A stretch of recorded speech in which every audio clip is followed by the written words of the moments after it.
Greetings and welcome back to the World Numismatic News as we continue to take a look at penny varieties with money that you should be looking for, this time from the year 1925. We'll start off by looking at the 1925 S over S repunched mint mark variety coin from the San Francisco Mint. In this case, the initial impression was placed due south of the primary mint mark. The effect really is quite unmistakable, with the lower I'd say third or so of the entire initial S impression still clearly visible directly towards the south or just below the primary S mint mark. Now, the die state of the coin in question does have an effect on how severe the repunching might display on the coin you have in front of you. So, by way of comparison, here are 3 coins, each of which have been graded as mint state between 63 and 65 brown, but each is in a different die state, from early to middle and late die state examples of the same variety coin from left to right. You can see the deterioration of the details and how dramatically the repunching displays on each die state as it advances. Now, obviously, an earlier example of the repunching displays more dramatically and clearly would be more desirable to a specialist collector and thusly more valuable as a result as well. Now, in 2018,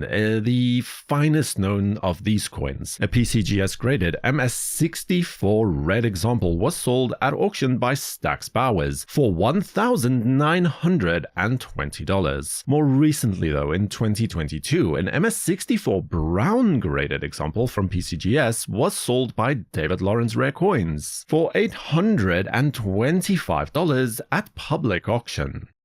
Now, to be clear, there are a few other repunched mint mark varieties from 1925 also known for this sweet scent. However, most of these are not widely known or sought after by most collectors, and as such, their value is more closely aligned to the base 1925 S penny. The one we just looked at is the only S over S variety recognized by all major grading services, and the only coin that will be slabbed by PCGS. NGC, however, will also slab 2 additional varieties. The first is very similar to the one we just looked at, S over S with the initial impression due south. For this reason, they are oftentimes mistaken as the same variety. The easiest way to tell them apart is the placement of the S mint mark relative towards the date. On the FS501 coin, the mint mark is almost exactly between the numbers of 9 and 2 on the date, whereas on this particular coin that Konica designates as RPM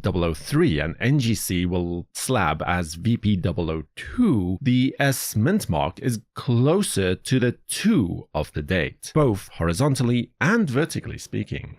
Another example, shown here, has the initial S mint mark placed towards the southwest of the primary S. But again, very few people know about this and or are even looking for it, so its value is limited at best.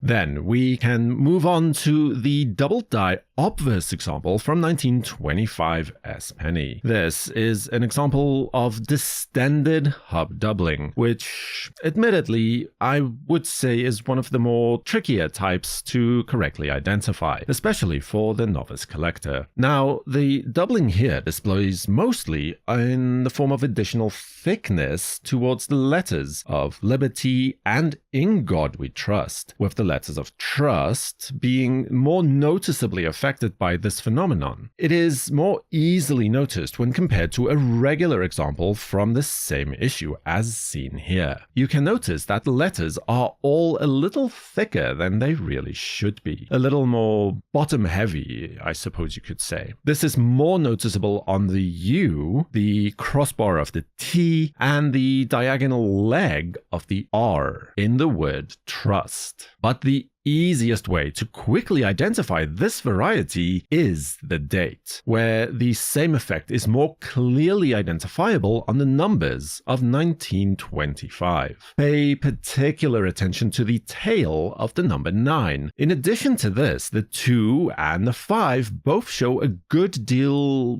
more girth towards the southeast. In addition to all of this, there should also be a small die chip just above the D in the designer's initials of VDB on the curb of Lincoln's bust that you can use as a confirmatory diagnostic point if you remain unsure. This coin was first published in the April 1988 edition of Eriscope and still remains surprisingly rare. Despite that, the value only really sees a moderate premium over the base coin itself. In 2022, a PCGS graded AU55 example was sold at auction by David Lawrence Rare Coins for $140, though in 2016, a PCGS graded example was sold by Heritage at a grade of MS65 brown for $1,116. Subscribe to WNN and activate all notifications with the bell icon to know when new videos are released. For the World Numismatic News, I am Numisman saying thank you for watching, keep collecting, and have a fantastic day.